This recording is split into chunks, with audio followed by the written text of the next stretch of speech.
It's a sport that provides multiple challenges for athletes and features skilled competitors with multiple talents.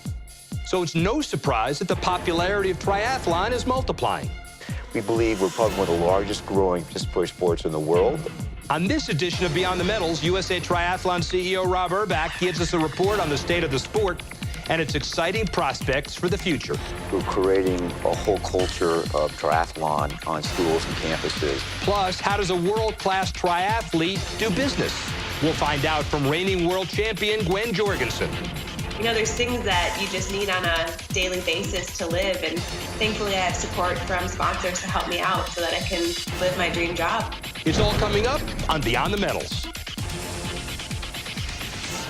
Hello, I'm Rick Horrow, and welcome to Beyond the Medals, the show that adds value to your understanding of sport with a focus on the business behind the games. This month, we'll examine the phenomenal success of triathlon. It's booming at every level and has a chance to take a significant stride forward as an NCAA emerging sport for women. On that note, I'll also talk with USOC Chief Scott Blackman about the importance of college athletics to the U.S. Olympic program and why he's so concerned about the current economics of the NCAA. But let's begin with a look at some very encouraging numbers. Since triathlon became an Olympic event in 2000, participation is steadily growing. In 2014, continued that trend. Individual membership in USA Triathlon rose to nearly 500,000. Those members took part in over 4,000 sanctioned events and trained together in more than 1,000 registered clubs. Annual memberships have risen over 30% since 2009, a very strong sign that those who are sampling triathlon are staying with the sport. All of this activity also is very good for the bottom line, giving USA Triathlon more resources to support the elite national team and invest back to the overall growth of the sport. The man leading this effort is with us now, Rob Urbach, CEO of USA Triathlon. Rob, we're delighted to have you, and thank you very much for being here. The triathlon numbers are absolutely exploding. The trends are pretty significant. What parts of the trends excite you the most? I think it's our general membership. We have roughly 550,000 folks that are USA Triathlon members, and it's a lot of that social energy. They usually have drawn into the sport through somebody that inspired them. Could be a neighbor, could be a family member, could be a coach. And they get into our sport and they see the benefits of a healthy lifestyle, their ability to cross-train through all three sports. It's pretty intoxicating. You know, I kind of tell people, it's almost like, remember your first concert, that emotion that you gained, whether it was the Rolling Stones or U2, you remember that powerful emotion. It's very similar with triathlon. We believe we're probably one of the largest growing participatory sports in the world. I think, you know, USA Triathlon, our mission is certainly to develop Olympians, but also really to make everyone else feel like an Olympian. I think that's really the charging that growth. And you've done a really good job of understanding the psychology behind a membership program itself. What's the value proposition behind the membership program you've got, and why is that important for elite success? Well, the membership certainly fuels our business. I mean, if we're doing our 500,000 plus members, are providing all the funding and resources which we reinvest back into the sport, develop our athletes. And for members, they get access to training, access to coaches, sponsor programs, the ability to race at discounts, the ability to be ranked. And there's an associated several benefits that really help them facilitate and reach their potential as triathletes. And of course, very important, sponsorship, always critical. You have the endemics, and the endemics are very important, the clothing, the medical, all of those aspects. But it's harder to break out into the category sponsors, the broader sponsors. You're doing it. How are you doing it, and what are the prospects for success of that? Sure. USA Triathlon has over 30 partners, and I think our ability to be successful in the non-endemic space with partners such as BP and MetLife and Transamerica and several others is really leveraging the passion drivers of our sport. We got some pretty brand loyal folks. They believe, they identify themselves as triathletes, which we really tell our endemic partners we can influence purchase intent, drive competitive advantages, distinguish between our competitors. And I think our folks are getting return on their investments in the sponsorship of triathletes. Do the sponsors understand that it's a value proposition as well to be associated with these athletes who are clearly the best in the world? They're not doing one thing well, they're doing three things well, and it's got to resonate with sponsors too. Sure, it's a little more challenging. I think that's the brand of triathlon. It's a little more complicated. It's not an easy sport to be able to train, cross-train, and on elite level, to be world-class at all three sports. The speeds that they're swimming, biking, and running approaches the best in the world. And I think that higher end, that leading edge, it's a combination of amazing feats of athleticism, hard work, leveraging training technologies, and the positive attributes of the brand are very leverageable. On your watch, the innovation has been really important, creativity, evolution of the brand. Got the Super Sprint event. Is that an important way to bring in new fans to the sport itself and drive the demographics? Absolutely, Rick. We've largely been a participatory sport over the years. The spectators are harder to come by due to the length of the course and cycling for 25 miles. But the Super Sprint is fast and furious racing. We did a race broadcast on Universal in Las Vegas on this trip.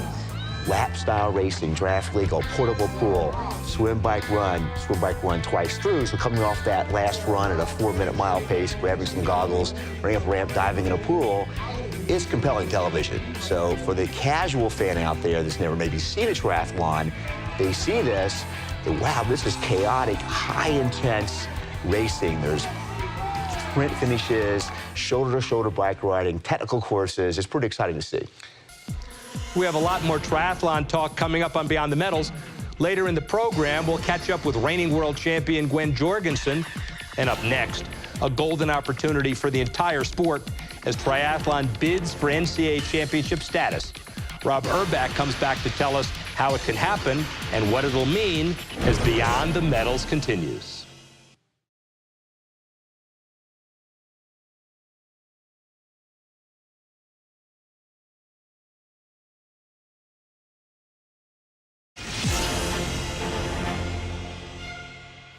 For the first time since the ITU World Triathlon Series began in 2009, the grand final to crown the series champion will be held in the United States. Chicago will play host to 150 elite triathletes and over 8,000 total competitors for the event in mid-September, with live coverage on Universal Sports. Back with Rob Urbach, CEO, USA Triathlon. So the ITU event that you're having, it's a partnership, Lagardère Unlimited and your association, held in Chicago, huge event. How important is that event to you and the industry? It's really the biggest triathlon since the 2012 Olympics. We've got 8,000 athletes from 120 countries. There's 10 races over 4 days past all the iconic landmarks in Chicago. It's going to make really good television. Our partners at Lagardère, we're broadcasting all the World Triathlon Series races around the world, and we think this one is by far the biggest race. There are Olympic qualification spots on the line, the world champions of the year. Hopefully, Gwen Jorgensen and our women will be vying for those big titles, and we're very excited to bring that to the U.S. Well, as you said, it crowns the 2015, or is involving the 2015 national and international champion, but it also has profound Olympic implications as well for qualification. Talk about that a little bit. Sure. So if a U.S. athlete finishes in the top 8, there's a little bit automatic qualification for the Olympics, depending upon what happens in a prior event, which is a test event in Rio. We fully anticipate not just the U.S., but other countries will using that race as their prime Olympic qualifiers. The most competitive triathlon in the world is the grand final. And within a year, you're going to have the grand final on U.S. soil and hopefully some Olympians bringing back some medals. How important is that to the sport? It's really significant. The amount of exposure that we get, the amount of more media drives our sponsorship, drives our membership, and really drives our business dramatically. Just when triathlon became adopted to the Olympics in 2000 was a big driver for the sport. Medals will certainly geometrically increase our awareness. And it's, for you, it's all about expanding the business, expanding demographics, expanding sponsorship. And the NCAA handed you another opportunity as well by defining a women's triathlon as an emerging sport as well. How important is that? It's really a watershed moment for USA Triathlon. In 4 or 5 years, we worked to try to get the NCAA to adopt triathlon as an emerging sport. And last year, all 3 divisions voted each over 90% percentage to include triathlon. It was called the Emerging Sport Program. So we now have 10 years to have 40 schools running a full varsity program. We plan to do that by 2020. In order to do that, we put a grant program together. Roughly $2.6 million were available to NCAA schools to start programs. That money goes towards coaches, goes towards scholarship, et cetera. And it's very, very meaningful. Women before coming out of college, coming out of high school triathletes had no opportunities. So they either had to be a runner or a swimmer or do something else. And now we continue their triathlon career, and it's going to be really important to develop those athletes for future Olympians. And you and your staff and your board made an important policy decision to support this program through the NCAA to develop women's triathlon in an aggressive manner. I assume that is a very important priority for you. You said by 2020, but it's a very important priority for you in your daily operation.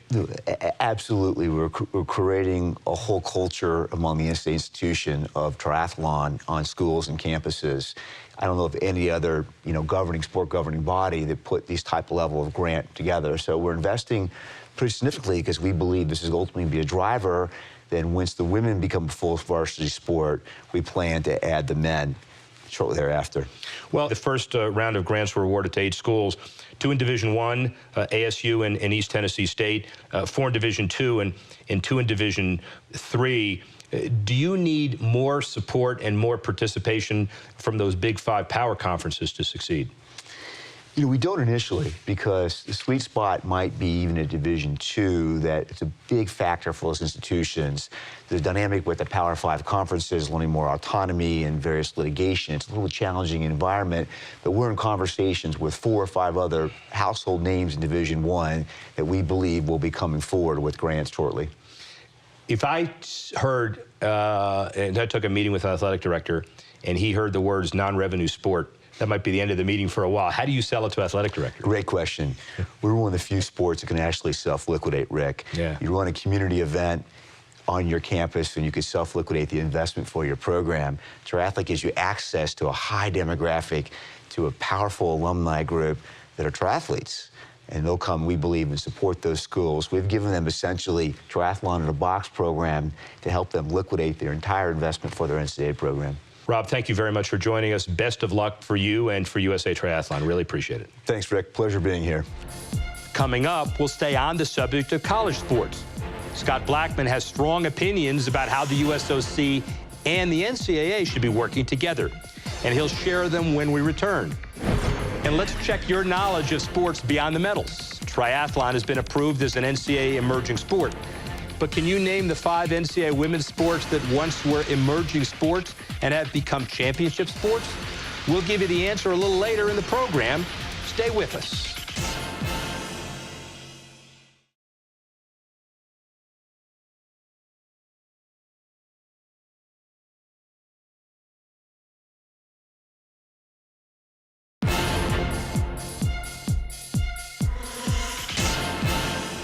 Time now to get back to the business of Olympic sport. Time to welcome back Scott Blackman, CEO of the U.S. Olympic Committee.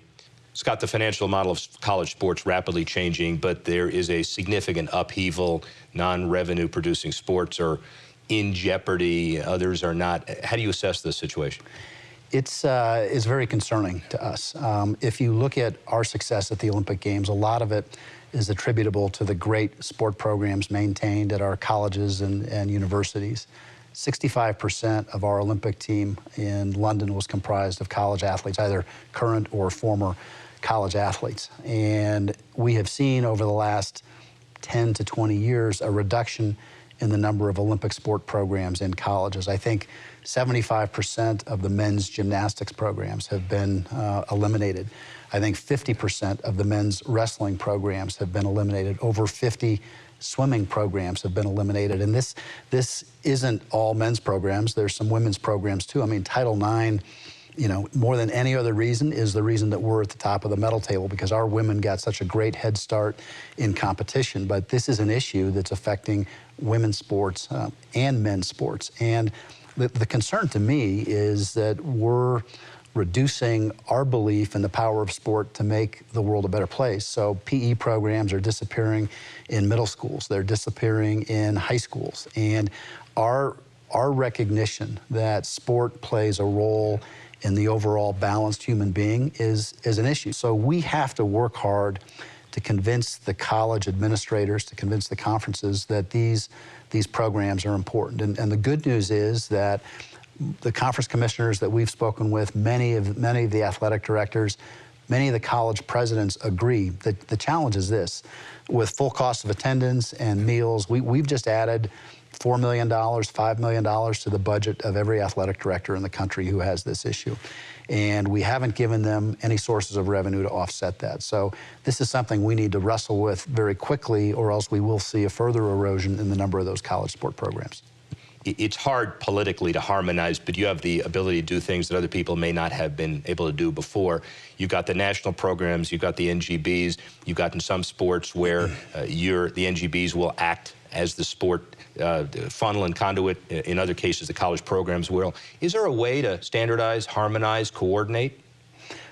It begins with communication, and the good news is we're increasing the level of communication that exists among the U.S. Olympic family, namely our NGBs and the USOC, and the college sports system. You know, I used to think our system, Olympic sport, was complicated, but if you look at college institutions and the NCAA and the coaches associations and the athletic directors, there are so many different constituents, each of which has an important point of view that I think that the college sports system probably is more complicated than we are, and that's saying a lot. Yeah, saying a lot, and you know, hopefully both you and Dr. Emmert can work on some kind of a structure to be able to work together on that. Have you guys communicated? We have. We've met, and we have strong support from the NCAA, from not only Dr. Emmert, but Mark Lewis, Oliver Luck. You know, they share the same beliefs that we do on this. And we gathered some athletic directors and some of the people from the NCAA and just had a brainstorming session. We had coaches there. We had NGBs there. There's a recognition that we all have the same end here, which is to preserve, you know, the role of the student experience on campus.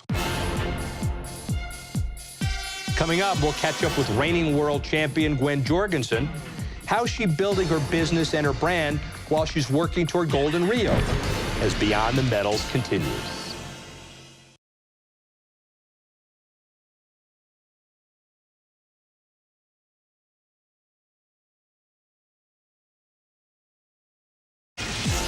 Here's the answer to our knowledge check question. Triathlon is bidding to become the 6th women's NCAA sport to go from emerging to championship status. The previous 5 are rowing, ice hockey, water polo, bowling, and most recently, sand volleyball, which will become a full-fledged NCAA championship sport in 2016. It's fair to say that professional triathlon is past the emerging stage, and this year, athletes in the ITU World Triathlon Series are competing for almost $3 million in prize money and bonuses. Through the end of May, 6 of this year's 10 events are in the books. On the women's side, they've all been won by defending series champion Gwen Jorgensen of the United States. In fact, Gwen has won 10 consecutive World Triathlons going back to 2014. And she's kind enough to join us by Skype from Spain, where she's training for July's triathlon in Hamburg. Hey, Gwen, you may be the most dominant athlete in any sport right now, winning 10 straight against the best in the world. Can you point to a reason? Yeah, that's a tough question, I guess. You know, I surround myself with who I think is the best, you know, the best coach. I believe my husband's the best support staff that I have. My sponsors, USAT. Everyone really supports me through it all. And, you know, I think that because I have such a great support network, that really helps me. And the sport of triathlon is constantly changing, and the athletes are always on the race line trying to win every single one of my competitors. And when I race up, I have to be ready for anything that they throw at me, and every race is a challenge. And as probably one of the most dominant athletes in the world is clear, but not all of our viewers may realize you've got a CPA license. You worked as an accountant before becoming a full-time triathlete. So give us an insight into the financial side of the sport. How much does it cost to train, travel, and compete? And where do you get funding outside of prize money from events? Yeah, because I have a background in accounting, I don't know if it's a good thing because I keep really good track of everything we spend money on. And when I spend 5 months of the year in Australia, and things are more expensive in Australia. There's, you know, just the cost of living is more expensive. And we spend me and my husband spend $450 a week on food, which is just incredible, I think. So, there's things that you just need on a daily basis to live. And thankfully, I have support from sponsors to help me out so that I can live my dream job. Yeah, so let's talk about those sponsors. You've got a pretty strong portfolio of equipment partners right now. Are you getting a lot of attention from mainstream corporate sponsors as a result of your success?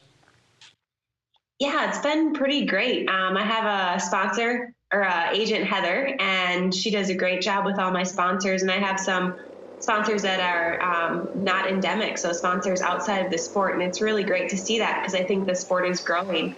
Columbia Threadneedle is one of my personal sponsors, and they also sponsor the series, the World Triathlon Series. And it's just incredible that they provide that financial support. And also, when I was in London, I actually went and visited their office, and they encourage all of their employees to get involved as well. So I got to talk to a lot of their employees that did the age group race and did relay triathlon. And I think it's just really encouraging to see all those people get active and get into the sport. Another out of endemic sponsor that I have is actually Mark Holowesko, who sponsors me through his hotel, boutique hotel in the Bahamas, the Island House. So, it's really great to see all these people coming into triathlon and supporting the triathlon world. Well, in September, you get to defend your world championship at the grand final in Chicago. It's your home turf, and that will probably be the biggest event you've seen. Is it the biggest event of your career? That's a good question. I guess I think that the London Olympics in 2012 were the biggest event of my career so far, but being able to race in Chicago will be really exciting. As you said, it's basically my hometown. It's about an hour away from where I grew up. So it's really exciting to be there. And I know that there's going to be a lot of supporters, a lot of fans, family, sponsors there. So that'll be exciting.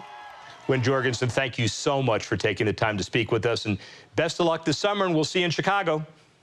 Thank you. According to MVP Index, Wynn Jorgensen's success is carrying over to social media with a steady climb over the last 6 months. Her Instagram following has more than doubled since January, and she's added more than 1,000 new Facebook fans each month since April. That'll do it for this edition of Beyond the Medals, and you can learn more about triathlon by watching live coverage of the world's great events on Universal Sports Network, including the ITU Grand Final from Chicago in September. Visit universalsports.com for schedules and program details. We'll be back next month to explore the business of swimming. U.S. gold medalist Missy Franklin joins me here in studio. You won't want to miss it. I'm Rick Horrow. Thanks for watching Beyond the Medals. See you next time.